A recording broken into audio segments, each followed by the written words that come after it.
welcome. We got 3 books to give away. Number 3 is, we started these in response to the COVID pandemic, and it's turned out to be an amazing, amazing blessing.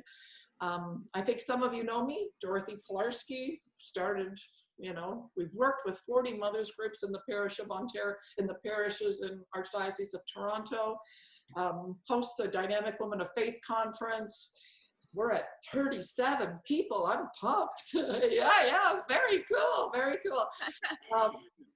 We also, so we meet to encourage you, to support you. We meet to pray with you and to pray for you. We also meet so that you can meet other Catholic moms that just rock, like these Catholic moms, that just fill your heart and you go, oh my gosh, I want to be just like her, because so often, whether we're going to work, whether we're going to, the office, we don't meet vibrant Catholic women. And I think there's a lot of power in meeting one another. So I want to introduce you today to 2 amazing women, but Lucy Gallagher is saying, hi, Sarah, hi, Maja. Oh, Nella is saying, hello, from Ohio, yay. So we've got a U.S.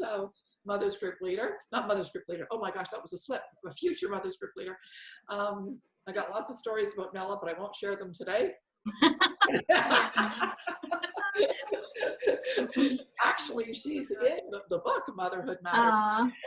So anyway, I'd like to begin with just a quick prayer in thanksgiving for this session today.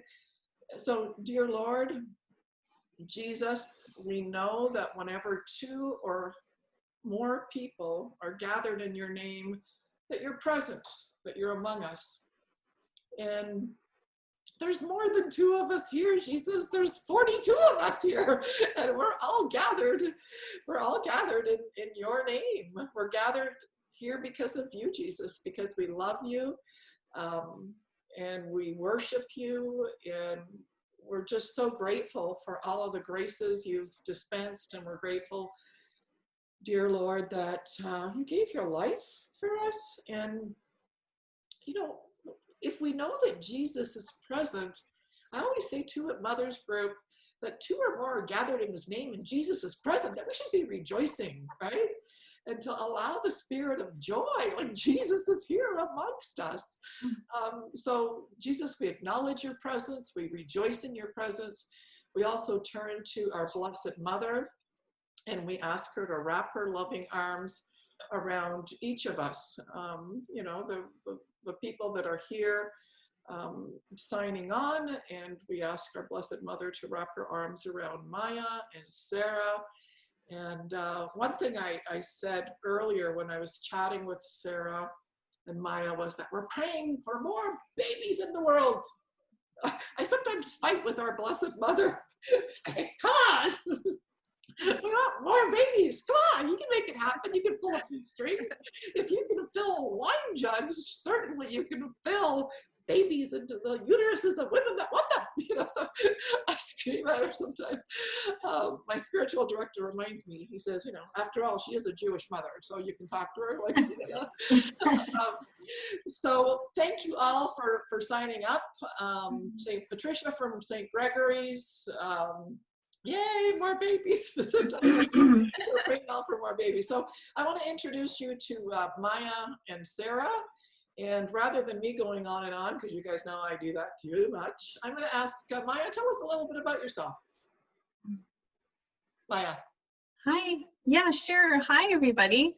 This is really exciting for me. I've been stuck at home with a 2.5-year-old since March break. So being with 45 people all together, that's a big deal. I'm really thrilled. So I guess some of you know me because I just saw some friends sign on. That's cool. I think the first thing I'd say about myself is that I'm an artist, and I come from a big European family. My dad was Croatian, my mom was Polish. Sadly, they've both passed on. But in a way, we rejoice in that too, because I have parents who are far more capable of praying for me and caring for me now. Anyhow, I studied art history in university, and I was just kind of following my art, my passion as an artist. And later on, I did an undergrad in education, so I'm also a certified teacher. I had a missionary zeal, actually. As a matter of fact, when the dean of my university handed me my certificate, he asked me in that split second. He said, "What's in for you next?" And I said, "Missionary work." And it was actually not conscious, and that's what came out of my mouth. So maybe the Holy Spirit was just giving me a little foretaste of what was to come for me. That was in my heart. And so what happened as a result of that is the Lord opened doors for me in that direction. I did ministry at the York Catholic Chaplaincy for quite a while. I was teaching religion at the secondary level. And then I moved up to Barry's Bay, where I was friends with Madonna House, the community. So that was kind of my into the Barry's Bay Our Lady Seat of Wisdom Academy community, which is now fully, what's the word, Sarah? Accredited, yeah, accredited Catholic university. So I worked there as well, and then I went back into education and then started a family at the ripe old age of I met my husband at 38. We had a really short courtship and got married actually just over a year after meeting him. So like right now, I think it's been 5 years since I met my husband, and we 5 years, and everything has changed for me. So I'm currently 43 years old. I have a 2.5-year-old who keeps me, well, he keeps me busy, but that's an understatement. And I'm on a leave of absence from teaching, and I've kind of been working on developing my portfolio for interior decorating. Is something that I've been doing for a long time, but I'm working on that currently. That's my sort of professional focus right now. But Anton, my son, keeps me quite engaged on every level otherwise.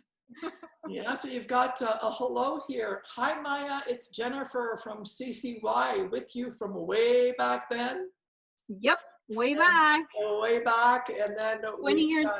We've got Rema saying, Maja, you look gorgeous. You look amazing. So you got a lot of friends here cheering you on. I know. So yeah. You've had a very, very full professional background. That's like. Yeah, I worked, I was a professional. I mean, I had to be, I was independent and I was self-sufficient. I had enough, after I left Barry's Bay, I realized that I needed to do something about maybe having a pension of some sort, because I didn't have a husband and I couldn't count on my parents, for the rest of my life. So that's where teaching came in. It was sort of more secure. And I was able to buy a house right before I got married. I bought a house and I was living the life. It was good, but it wasn't fulfilling, so. Yeah, so that's fantastic. That really gives us, and I don't know, I just like to tell everybody, because I'm so, I don't know what the right word is, but anyway, Maja is my cousin's daughter. And so I am so old that I remember when Maja was born. So don't ask me about how old I was when I had my first child. Anyway, so it's just been really amazing having Maja, her two sisters, like, having entered into the fullness of the faith, and kind of like not being the only one in the extended family that is, praying to our Blessed Mother and promoting novenas. And by the way, very important today to start. It is very important to me, but today is a great day to start the novena to the Sacred Heart of Jesus. Yeah. Oops, I just dropped my holy water in St. Mary. But if you're going to drop anything, drop holy water.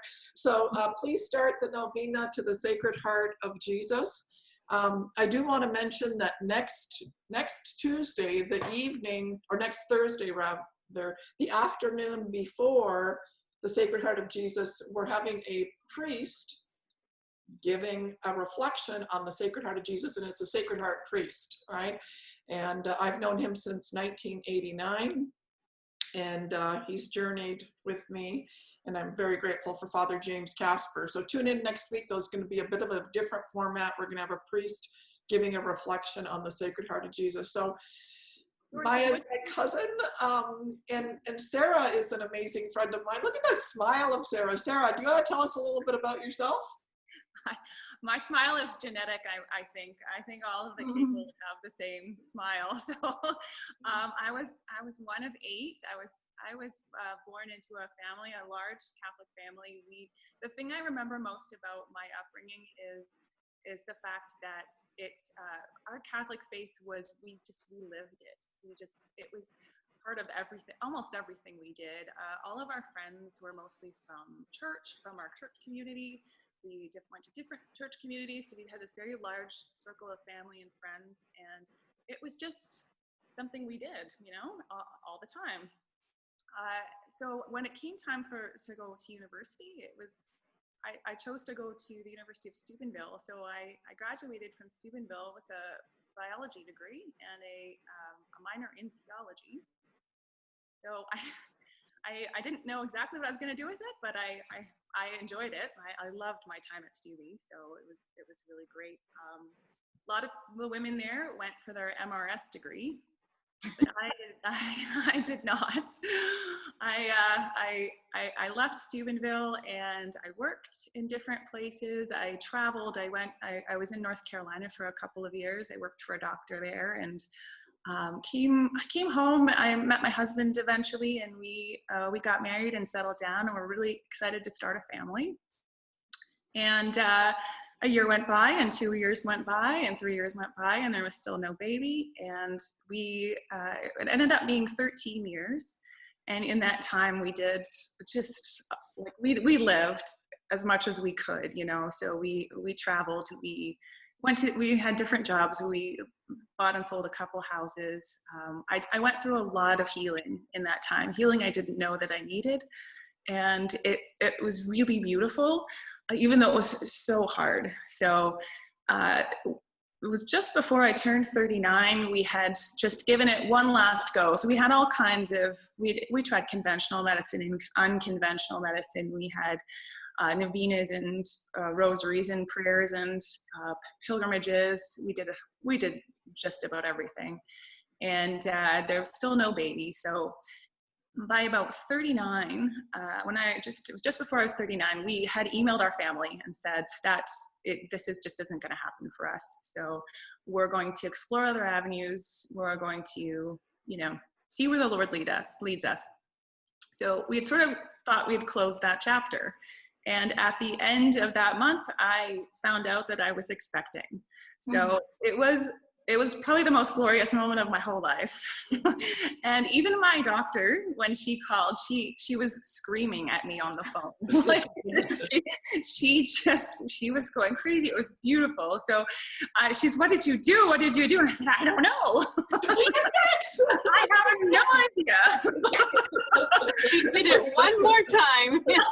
So, exactly. It's so much work when you're trying. It's so draining. It's draining in every way possible. So we always knew that it wasn't sustainable. So in that time, and so it got to be 39. So 3 months before I turned 40, I had my little miracle baby girl, Josephine. And so she is 2.5 now. Actually, Maja and I had babies 3 months apart. So our babies are the same age. So they are going through almost the exact same thing. And she is a force to be reckoned with. She is a walking, talking, like totally just beautiful. She's such a beautiful child. I'm home with her right now. I do part-time bookkeeping, and I love it. I love it. Yeah, so there's some interesting comments here, because I think we need to kind of pipe in. Clara says, we've gone through 10 years of infertility, and now we're waiting to adopt, praying God sends us our children soon. Another woman, Bess, is saying, I'm in the same boat, 10 years of trying, no baby. And so, Roseanne Lista says, I had my first child at 44.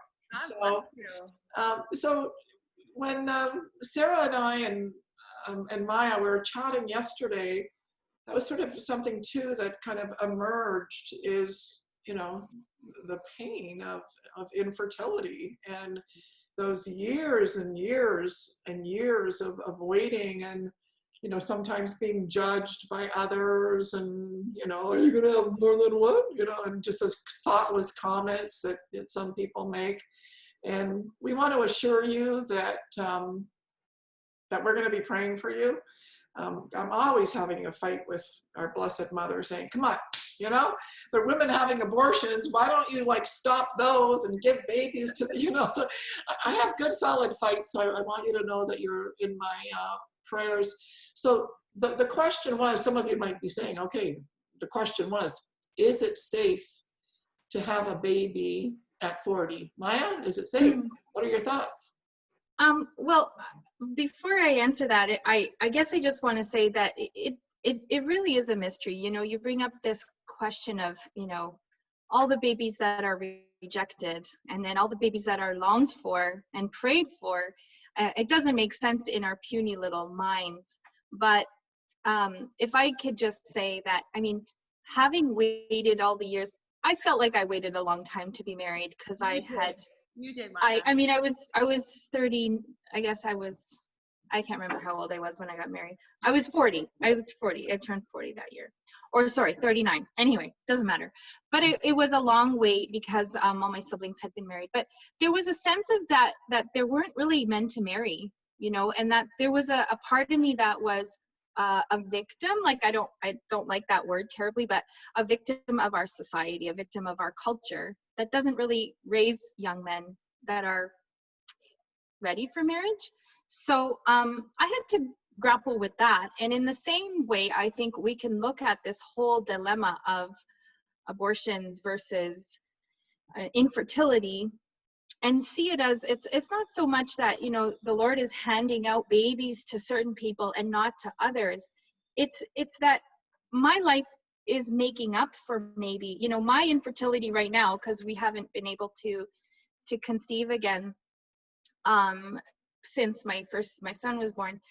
You know, maybe that's making up for some of the spiritual, you know, pain of the Sacred Heart with regards to the abortions in our day and age. And I'm just saying that there's a cosmic reality there that we can't necessarily measure. Mm-hmm. And I know as much as I long for another child, if I truly want to do God's will, like that's up to Him. And if my longing is making up for something in a spiritual, you know what I mean, there's just something there though that no. And trying to make it very you know, if I'll take that one since they don't want it, you know. No, and that's where, you know, I have real limits, you know, because sometimes I'm just way too simple, and I always invite people that are smarter than me that bring more mystical reality to it. And I mean, it does make it easier actually, because then I feel like there's a reason, and I guess that's the bottom line. And a long time ago, the Lord was very clear in prayer, telling me that I had many children. I already had many children, and I had many children in my nieces and nephews. I know it's not a biological maternity, but I mean, the love that we share is real. And I've had girlfriends that don't have nieces and nephews that they're close to, and or don't have any. And they saw how rich I was, and I had to accept that as being the maternity that was enough for me right now. Mm-hmm. And then further to that, my students, and whoever was that came into my life, you know, there was something the Lord was entrusting to me. So I am not the type to spiritualize everything, but this is an area where it's not a commodity. Babies are not something you go and get. It's about making your heart bigger, letting the Lord show you how you're going to be a mother. You know, right now I'm a mother to a 2.5-year-old, and I've never done this before. And I'm, you know, he baffles me. It's wonderful. I mean, I'm like, thank you. I thought I knew everything, but yeah, no. so we've got a couple of comments here. So Clara's saying that the redemptive suffering of infertility is good to offer up. And so if you're not familiar with the practice of offering up, it's that whenever you're suffering, you take your suffering and you say, Jesus, I join you on the cross. I'm with you up there. Your suffering is mine. And I would like to use this suffering, if I could, for a particular intention. So when people say, don't waste your suffering, that's what they mean. And my mother was huge into redemptive suffering. I could tell you stories that would have you rolling on the floor laughing, because she once broke her hip. I said, oh, can you offer some of your suffering up for me? She goes, no, are you kidding? I got enough of my own sins. You know? And she was at the operating table. So my mom was just as kind of wacky as I was. But anyway, so someone else here, Sheila, is saying that I'm 7 months pregnant at 43. I consider him or her to be a miracle baby. And also thanks to my NFP doctor, part of the program for 8 years. Absolutely, the Society of Men feel and think that they're not worthy of marriage due to how independent women have become. And that's, you know, I can really understand that, because I myself got married, you know, quite late in life. And so I was, you know, delivering seminars internationally, Australia, New Zealand, Hawaii. And I guess because I was working with so many people, it just did become a little bit, it was dehumanizing, right? And I had to change, anyway, I don't want to go into my story. It's not why we're here. But it was hard to meet someone that could kind of take you in your professional success and say, okay, I can take on this, you know, Tasmanian, worldwish, strong professional woman. All right. It's hard. It's hard. Yeah, I don't think necessarily that men are very conscious of that, independence, that they don't like it, because I kind of find that my husband, there was double standards, but he wasn't conscious of them until I highlighted them. But he liked the fact that I was feisty and independent and owned a house, and then at the same time, like, you know, he loves that I'm making him like 3 hot meals a day, and he likes the fact that I'm at home, and, you know, it's like, you can't have it all, sweetheart, you know. Yeah, no, and it's so let's just go. I want to rein in a little bit on the topic, because we got 5 new messages. Hold on. So Nella says, beautiful perspective, Maja. It's about making the most of our current situation, whatever that may look like. God is with us regardless, and he gives us the opportunity to offer our joys and our sorrows. So Sarah, do you think it's a good idea having a baby at 40 or past 40, or? Well, you know, I think whenever the Lord puts it on your heart, I think it's a good idea. I think it's a great idea. If it's on your heart, then you know what, give it everything you've got. I think it's a great idea. I mean, don't get me wrong, I'm tired. I am tired, and I feel every day of my 42 years old. So it definitely, it takes it out of you, but I don't know what was I saving it for? That energy, I don't know. So it's been the most, you know, it's been the best time of my life, even though I'm constantly at a loss. I feel like it. I feel like I'm constantly losing the battle. So with a 2-year-old, so I think it is a great idea. I think whatever the Lord puts on your heart is something you should explore and just give yourself to as fully as you can. Yeah, and like one thing that has surprised me in delivering corporate seminars is like how many women would come up to me and say, like, I really, really want a baby. I want to have a third, but my husband, he doesn't want us to have a third, and so we're not having a third. And I'm like, Since Well, when? you have, But I mean, okay, it is. let me finish, and then you can. Oh, sorry. Yeah, yeah, no.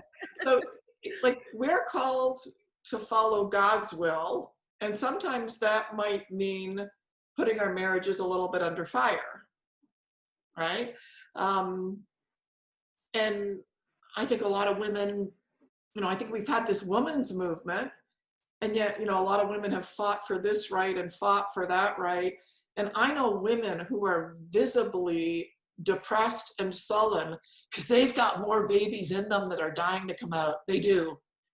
But that's something in their marriage. And I could tell you story upon story that she's not willing to duke it out and say, wait a minute, you're being selfish. Wait a minute, And so one of my big messages to moms is like, you're here to live God's will. And of course, you want to have unity and peace in marriage, but sometimes you can't have unity and peace because I always say to my husband, if there's a fire in the house, I'm not going to be saying, oh, hi, honey, I love you. I'm like, no, there's a freaking fire. And we gotta, and so anyway, that's just my little crazy rant there. So Maja, I'm sorry, I interrupted you. Yeah, no, I'm glad you finished because I wasn't sure if I agreed with that sort of idea of God's will versus your husband's will, because to me there's something, the Lord is present in your marriage, right?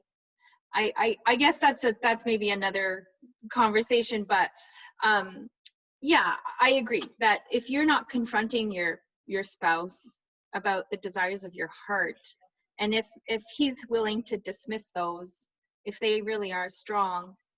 But I mean, sometimes also people are. There's the church's teaching too, right? Like, it wasn't until someone gave me Humanae Vitae, the encyclical. I didn't even know such a document existed, and someone gave me the encyclical. And the church, like, birth control is a mortal sin, and you can't go to heaven with a mortal sin on your soul. Yeah. No one ever says that anymore, right? Yeah. And it's a hard thing to face, but like, if we as wives don't bring it up with our husbands, then like, we're there to sanctify them and get them into heaven. And if they're mortal sinning, I think a little tension is healthy. I'm saying a little tension. These can either be difficult issues to work through. These are not easy, but I'm saying that tension is okay, and at least in my experience, it's been good. And you sort of, so the wife says, this is my heart, and the husband said, this is my heart, and how do we work through it? And sometimes that comes beautiful, that turns out into something beautiful. So it's worth exploring though, especially. Yeah, and I apologize. I'm like a little bit black and white sometimes, so forgive me. So you both think that having a child at 40 is like awesome, right? I mean, it's not the idea. I don't think it's the ideal. Even biologically, it's not the ideal for like obvious reasons, but I think we're also capable of having children up until menopause sets, so there's a lot of women who've been mentioning in the comments that they had their last baby at 43, at 45, and so on. So I know my sister had her youngest when she was 43. I'm currently 43. Fertility has not been an issue in our family. So, and I was able to conceive within the first year of marriage. But that was 3 years ago. And the reality is, medically and biologically, my fertility has dropped every year in those 3 years, significantly. And the doctors are very, very quick to mention that, you got to hurry up. You got to get pregnant like yesterday. You're running out of time. Your eggs are on your low count, And so I feel the pressure. And really, all it is that I'm open. Like, that's really all that the Lord asks of us, right? And openness is what you're saying, is not contracepting, having openness to that life, and then let the Lord decide, what it's going to be. Because you might not be able to have any more children, but what if he does? Like, my older sister, Christiana, she's been on the panel. She's been on a guest on one of these meetups, and they had a 9-year difference between their last and then their second son. And he's been such a blessing to them because she has all these adult or like teenage children now, and it's changed their lives to have a little brother. And that's been a great example. I've seen that just firsthand, that's a beautiful gift that you give to your children and to your marriage, and it makes you young again. I think somebody else said that. My son keeps me young, man. No, and you know, Absolutely. we still have Monica and Michael living with us, and it's because they're living with us that I'm like, okay, you got to learn Zoom, you got to do this, you got to do that, Mom, you got to get on Instagram, and I'm like, oh. I gotta add something, Maja. I gotta add something about openness to life, because that was always a tricky spot for me in those 13 years. It was always tricky because openness, at least the way I would read it, would always be openness to a large amount of children, or at least another one or whatever. So I finally came to a realization that 0 is a number, and then that might be the Lord's will for us. But we were still open, you know, open to whatever the Lord's will was. So it just for anybody listening, that 0 is a number, and it's sometimes what the Lord wills for you, right? So Yeah, and so this is, you know, sort of the, like, you didn't will 13 years of infertility. exactly. Maja, you didn't, you know, will not to have another child. You probably wanted to, you know, get married sooner. And so sometimes just facing the fact that we have to surrender that they're, you know, we don't have full control. And I think as women, we so much want, you know, control. Yes, exactly. And so I think driving, right? The Lord. Oh, you lost Maja there. Oh gosh. Yeah. The Lord is driving the Lord's driving your ship, basically. Like he. Yeah. So how do you think that having a child at 40, how do you think it kind of changed your worldview? I'm curious. Yeah. So the healing that I underwent when I was in my 30s, probably. I did a lot of healing, and there she is. Hello. Hi. I don't know what happened. Yeah, so that I underwent a lot of healing, and I realized that I had quite a lot of worldviews that just they weren't working for me. One of the biggest ones that I needed healing for, that has really helped me in my motherhood, is just to be understanding of where people are coming from. So just have a little bit of a softer view of humanity in general, I think. And that's really informed the way that I mother, in that I can really just be in uncomfortable situations and just be in them, and it's okay. You know, she can be upset. She can be just, you know, losing it completely, and it's okay. And we'll just sit here and we'll figure it out, you know? So I think 20 years ago, that would not have been me at all. Yeah, and we have a beautiful comment here from Clara, who's saying, a married couple is a family. And openness to life may include, you know, many miscarriages. And, you know, this is one of the reasons that we're having, you know, these conversations as a part of a Catholic moms group, because some of these things don't get talked about. And, you know, our culture is telling us don't have a baby after 40. Our culture is telling us not to have, you know, yearnings in our heart for more.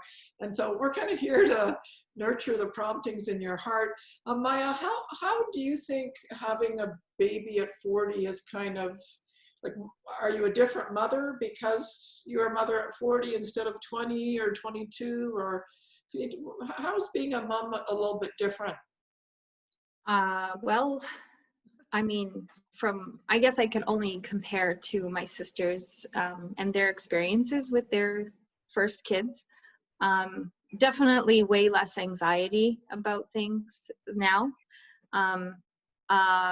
There's just a lot of security that I enjoy as a 40-something-year-old woman. I don't have regrets about the past because it was always on the Lord's terms. You know, I worked, I served him, I was always available to him. And so I had to trust that I was on his path, and it wasn't what I wanted. It was never what I wanted. I didn't want to be a teacher. I had to be a teacher, and it was a good fit. You know, I never wanted to move to Barry's Bay and do what I did there.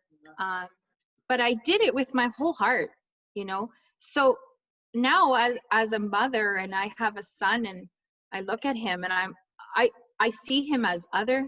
I see him as a person that God has put into my life. Yes. I don't think I would have had that capacity at 20 whatever. Although I would have grown into it. Like I've seen my sisters mother their children over 2 decades differently, and I think that's just part of the way it's supposed to be.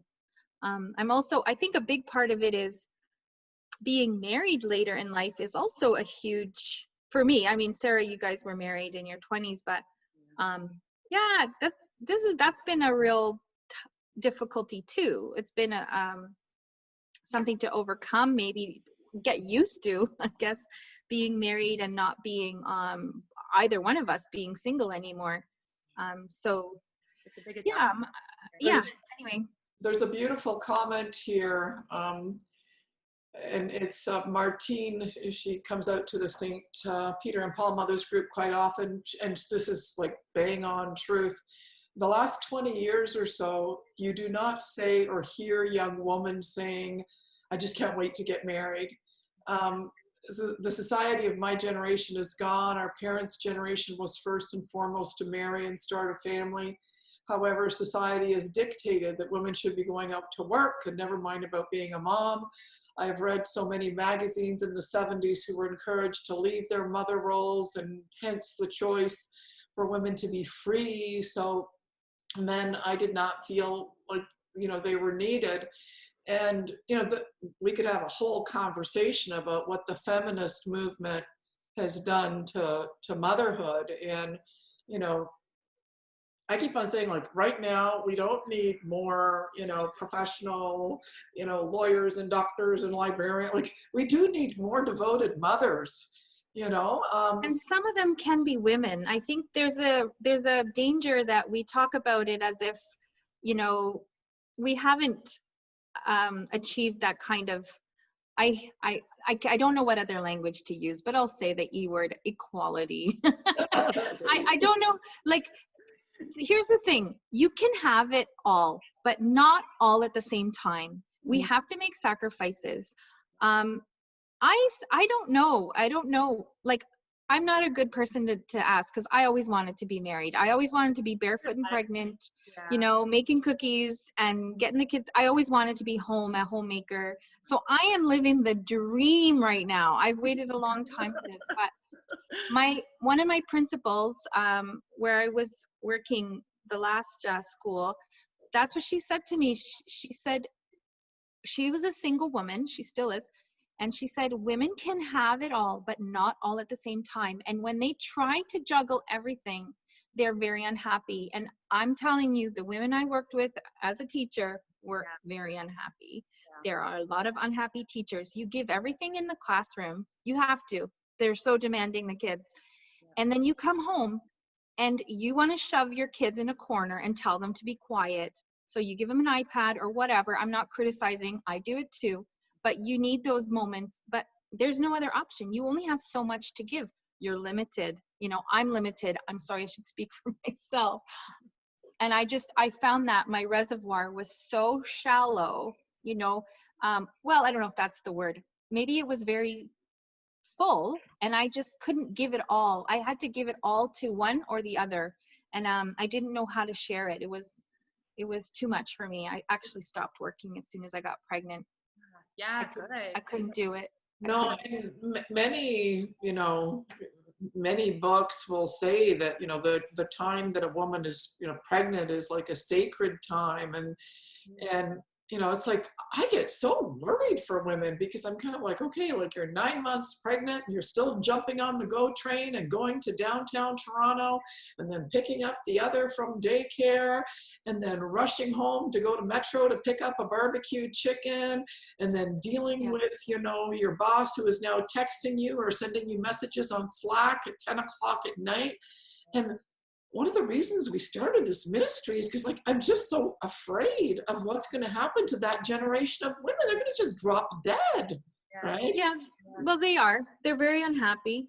And, you know, the other thing is like joy and peace and patience, those things have to be cultivated. Like that takes, cultivating something takes time, right? And like, I just saw that there was no room. Okay, now we talk about it as like self-care, me time, you know, but I don't have any of that, you know, but I'm very joyful. I'm very peaceful. You know, patience is touch and go. But you're cultivating it. yeah. Like it's, I have the opportunities here, you know, at home to do that. When you're working, sorry. It's much harder. So, Sarah, the one thing that we talked about a little bit yesterday, which I thought was really cool and I wanted to bring up again, that you were saying that you noticed how your mom, after she had, you know, this child and that child, that she became a, you know, a different mom. So the way we are as a mother, you know, changes. Can you tell us a little bit more about? Yeah, so I remember I was living away from home at the time. I had come home for a visit, and my sister is 14 years, I have a 13 or 14 years difference from me. So I had been living away for a while, and she was still a little kid. And I came home, and my mom said to my sister, "So what would you like to eat this week?" And I was like, "You never asked me what I wanted to eat." You know? So it was just much more chill. My mom was just much more of a chill mom. She just, I think she relaxed somewhere in there. And maybe that's just what happens with age. I don't know. But she was such a different mother. And you know what? It wasn't in a bad way. Like I kind of think, you know, maybe the first kids need a little more, you know, mothering of some kind, right? Mm-hmm. And the last kids, they have so many people mothering them. Right. At least in my family, there was, you know, 7 other kids that were like, "Don't do that." You know? So it again, it's just all with the Lord, all the way the Lord works it out. I think he for every kid it was different, and my mom really just kind of grew with it. She did what she needed to, but I remember it was very stark for me. You know. So one of our Mothers Group leaders is here online. I wanted to welcome Christina Zasowski, and she's got a really great comment here. She said, "I was 22 when I had my first child and 41 when I had my 8th. Nice. After 40, you are a different mom. You have more life experiences and you are more confident about your mothering," right? So like when you've been around the block, whether professionally or, you know, traveling, there's a confidence that you bring to your mothering that you might not bring. One thing I heard once Scott and Kimberly Hahn say is that they find that a lot of couples, they refrain from having other children because they say, well, we won't be able to provide for them. And they don't think on a supernatural level that God can actually provide. Like we're so trained to think that we have to do all of the providing, and that sometimes, you know, unexpected sources of cash pop up when you're following God's will. Oh yeah. You kind of go like, oh, I didn't know how we were going to support this baby, and I didn't know how this was going to work, and I didn't think it was going to work. I had one mom, I forget how many kids she's got, but she's I think she has 10 or something in my neighborhood. And she said when her parents saw how earnestly her and her husband were having more kids, they just said, "You know what, you can have our house. Here, have it." Oh my gosh. They gave her the house. Oh my gosh. And Yeah. And you know, There's a saying, isn't there, that every baby is born with a loaf of bread under their arm? yeah. Like it's just okay. Yeah, so I too encourage those of you that might be worrying about having another child that, you know, I would say talk to our Blessed Mother. You know, she has a way of making things happen. So Suzanne Atkinson is here from Ottawa. Hi, Suzanne. Hi, Suzanne. Oh, I forgot to mention something, so I have to mention it because I've been a more relaxed mom with our last. I had it nearly 40 than I was with older kids. I wanted to mention, you know, our ministry, our mission is to revive the vocation of motherhood, and we do that in a variety of different ways. We have a strong conviction that if we create mothers groups and that if we meet and talk, just like we're doing now, other mothers who love Jesus and love our Blessed Mother, that it ignites something in us and it gives us consolation, it gives us refreshment. Like, I can't tell you how many family parties, you know, I used to go to, and a cousin that, you know, would bait me because she knew I was religious, and, you know, I'm going to leave the Catholic faith and I practice yoga. And it was just like to get a fight going with me, right? And I spent years trying to evangelize, and then I got a bad reputation of being a bit of a crazy lady, which I probably am. But anyway, it's so just refreshing to meet people you don't have to convince. Yeah.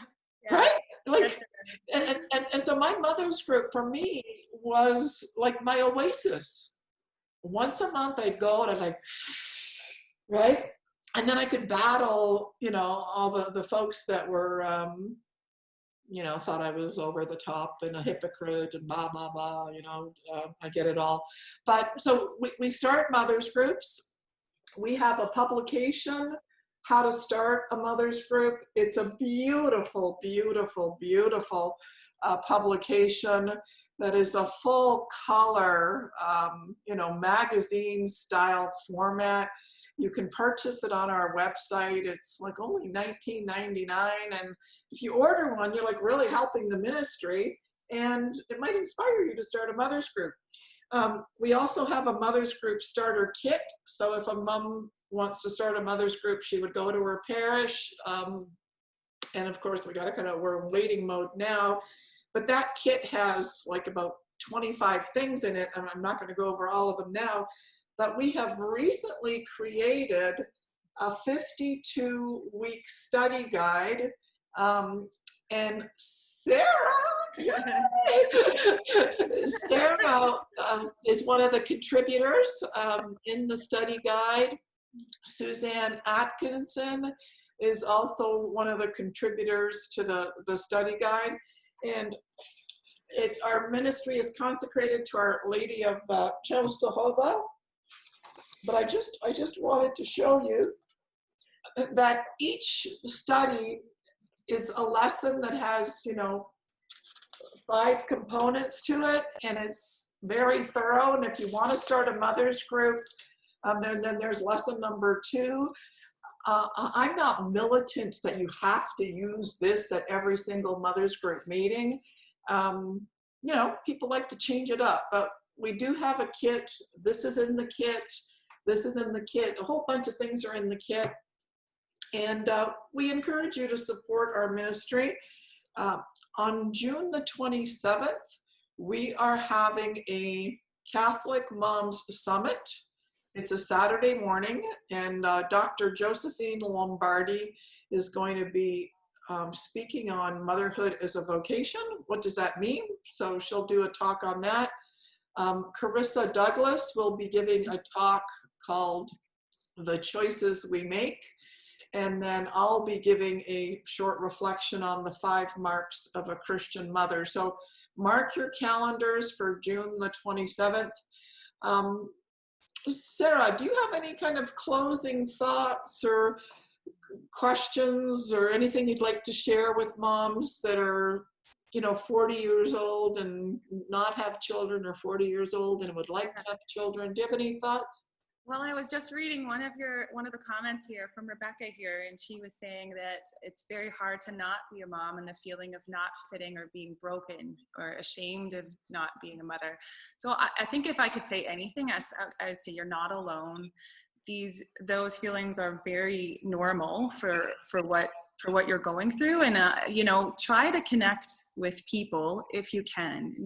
That was one of the things that I really revived me when I was going through some of my hardest points in life, and it was connecting with a group of bloggers. Unfortunately, they don't, most of them don't blog anymore, but it really was the shot in the arm that I needed, that I wasn't alone and that I wasn't broken, strange, I felt like I didn't fit anywhere, but I finally fit somewhere.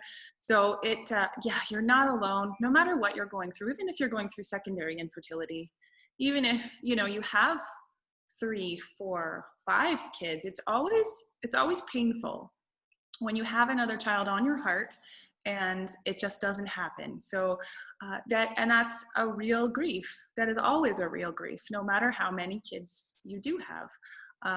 But yeah, you're not alone. Seek out people. I was just messaging Rebecca and say maybe she and I can be in connection afterwards. So yeah, that, I think if anything, that would be something. Yeah. And prayer, of course, staying close to the Lord as close as you can. You can be angry at him. He's okay with that.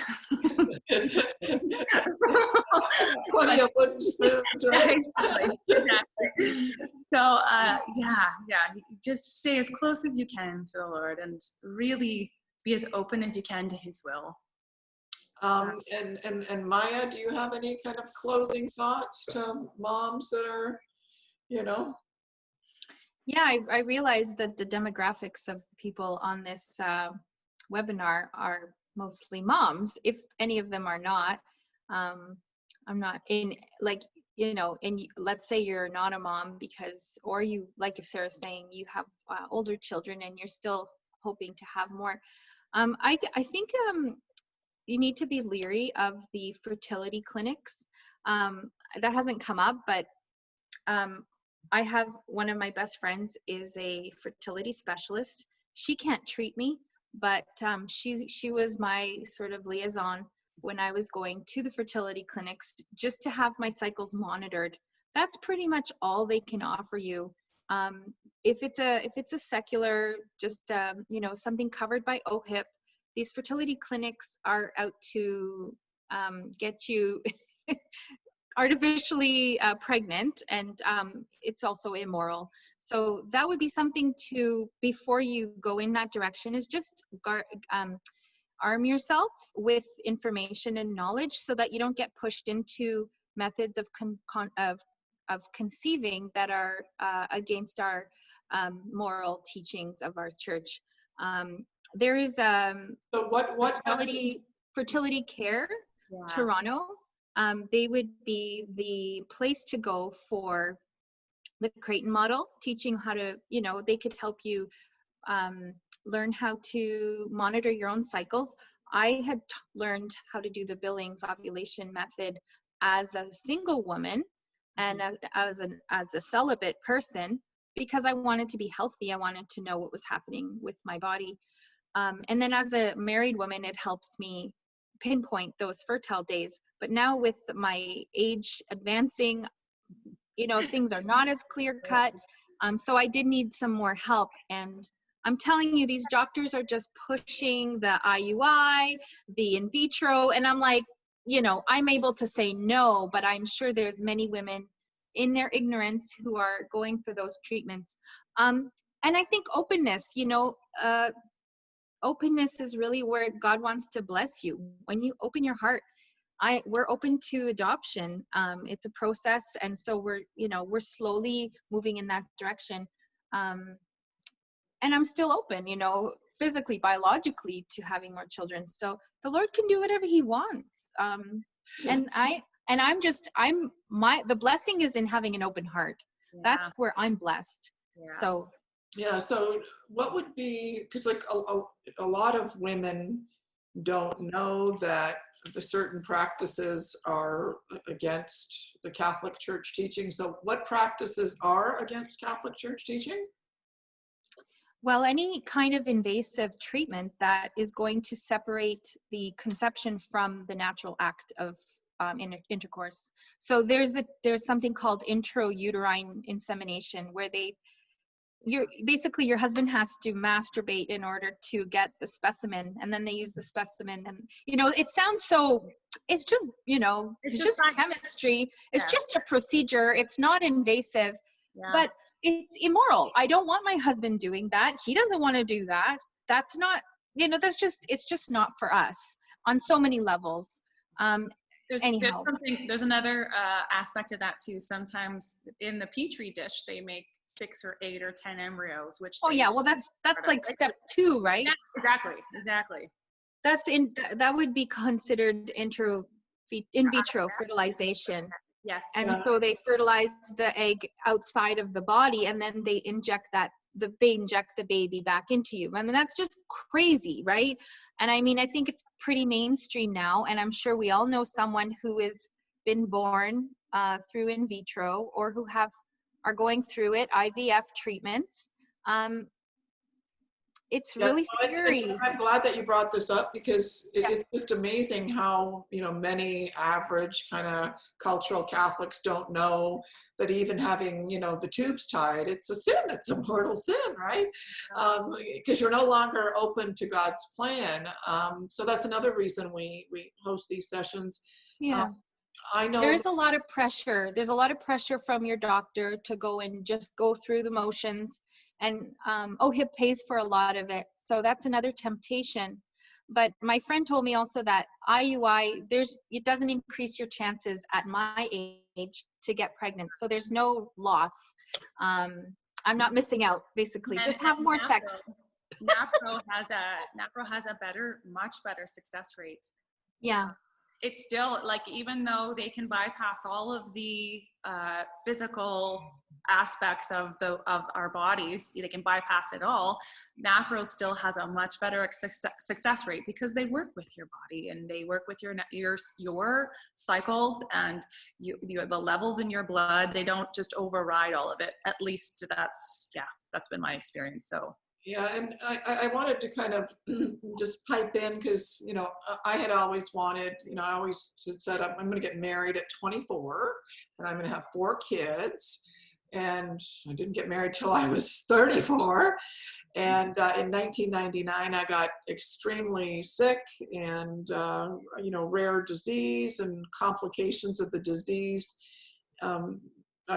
We were told by medical doctors that for me to carry a baby would have been life-threatening. And so I had never heard of this secondary infertility that you had talked about. But the one thing that pulled me through was something that my mom used to always say, and I want to leave you with that thought, is, nie ma tego złego, co na dobre nie wyszło. Nie ma tego złego, co na dobre nie wyszło, which means there is nothing bad that happens that God can't make good of it. And I heard that over and over and over and over again. And, when I was sick, laying on the futon with a 2-year-old and a 4-year-old, and had renal bypass surgery, and then I was given the wrong medication, so it killed the kidney that I had a bypass to save. And it was just like angiograms and angioplasties, and just a horrific 2 years. And, it was just a mess. And I got extremely, extremely depressed. But that my mother,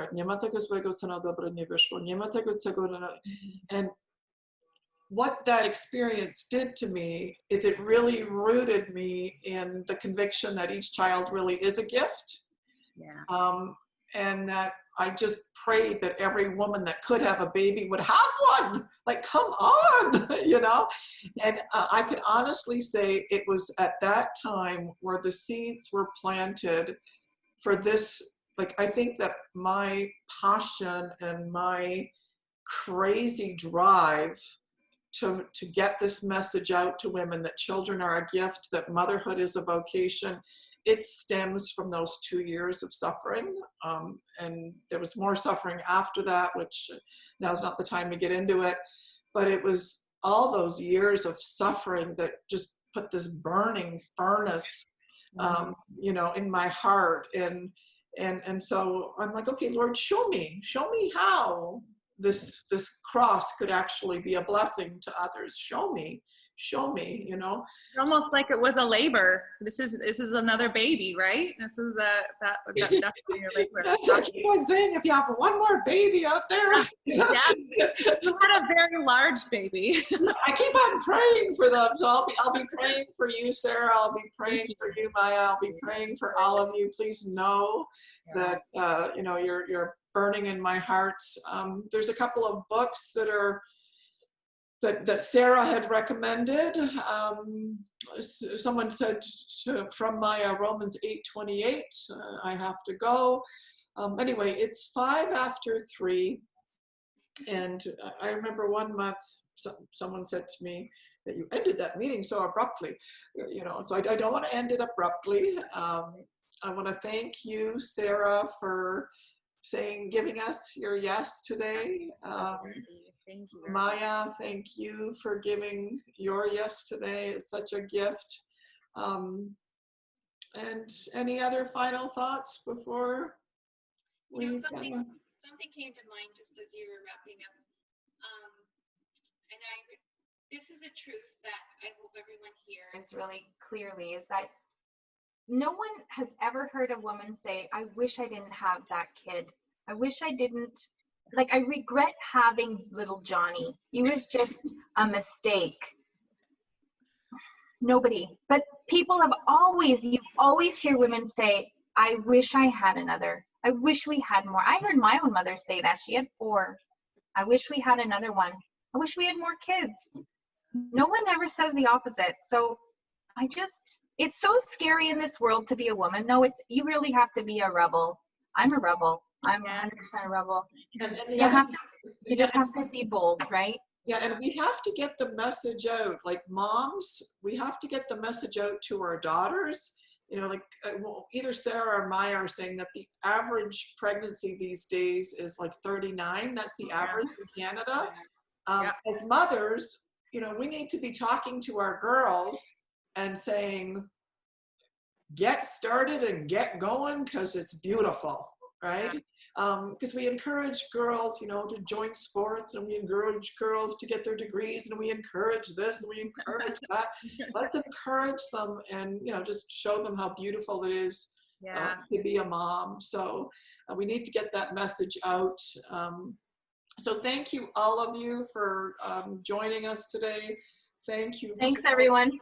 Thank you. Thank you, Martine. Thank you, thank you, Amy, Susan, Vicente. Hi, Amy.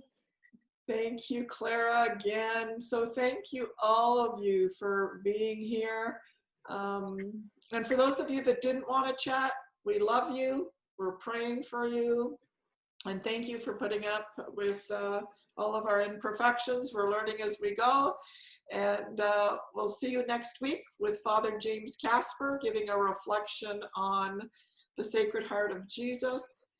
And the 27th, we have the Catholic Mom Summit. And please know that you are in my daily prayers.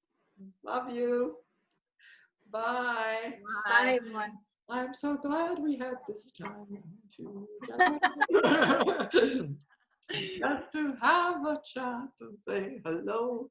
Seems we just get started, and before you know it, there's 14 new messages below. Well done. So thank you, everyone. Our suffering is never wasted. The privilege of being a woman. Anyway, we love you. We're praying for you. Come back, join us next week. And we love hearing from you. So shout us an email and I can forward it. If you want to get in touch with Maya or Sarah, I still want to get Maja back on how to make a house beautiful because she's got lots of tips. Yeah. Yeah. Yeah. And I want to have Sarah back. I won't tell you why, but I'll tell you later. But anyway, so thank you, all of you. And goodbye. Love you. And please visit our website. Okay. Bye-bye. Bye now. Bye.